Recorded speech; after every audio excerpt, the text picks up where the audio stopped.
going. So, I guess the reason why God is important to me is because I wasn't raised in a household where religion was a thing, but my mom kind of turned her back on the religion thing because my papa was a pastor and she grew up very religious on the other extreme, and then she decided to go the other extreme. So I got caught in the middle with my grandparents telling me who God is, and then my mom not really teaching me who God is.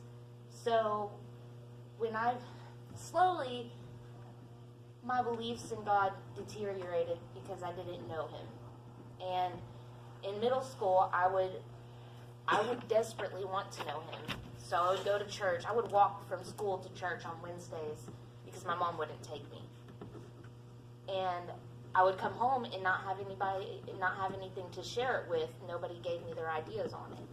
So eventually, by the time I was 18 years old, I gave up on it. I thought of God as a human, and I thought of religion as punishment for being a human. Like,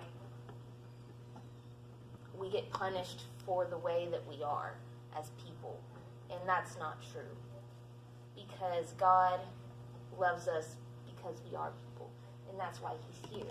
Is because he wants to teach you not to act on the negative urges that we have as humans, and teach us to be the positive people that we need to be.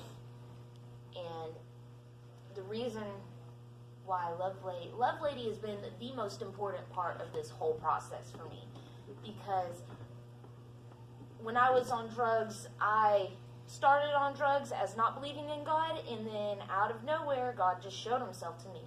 He spoke to me. He was there, and I was scared. It scared me to death.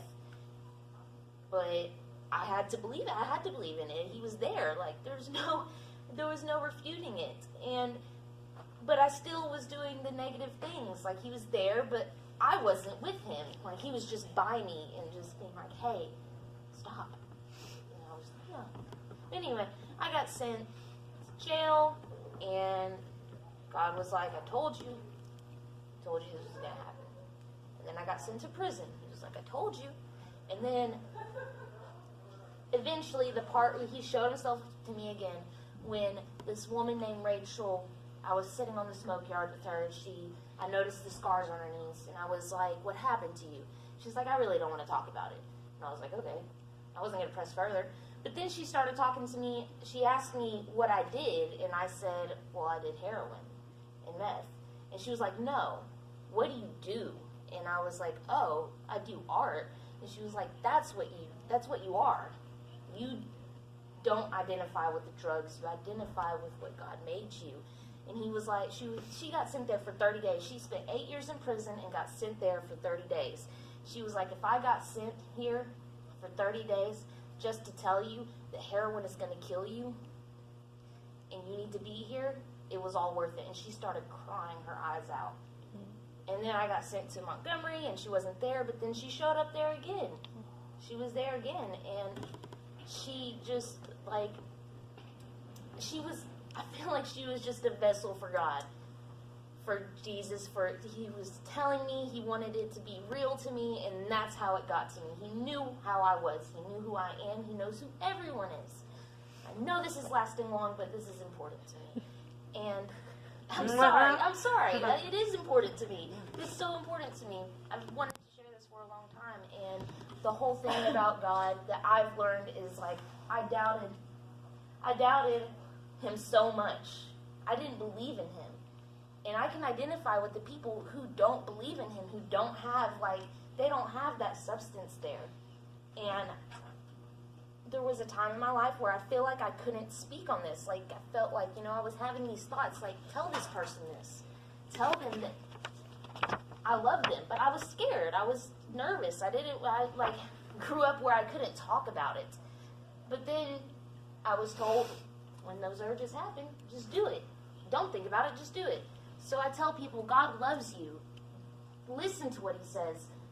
block out the negativity. When you think of something negative, what's the opposite of this? When I don't feel like going to work, should I go to the doctor and get an excuse? Or should I just suck it up and go to work?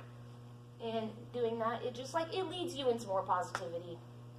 The more positive you behave, the more you act on anything positive, is the more positive attracts to you.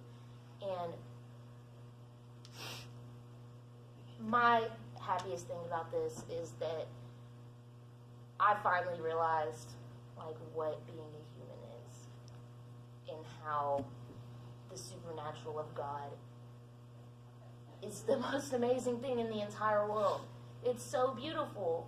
Like, really, it really is. And just letting positive attraction lead my life, allow more positive people to be in my life. Instead of, like, I grew up with negative people, and now it's changed, and I don't think it's ever going to change again. I think all it's going to do is grow. No, it's fine. And thank you, that's all. I'm sorry. Yay. Oh, good. Yay. Here.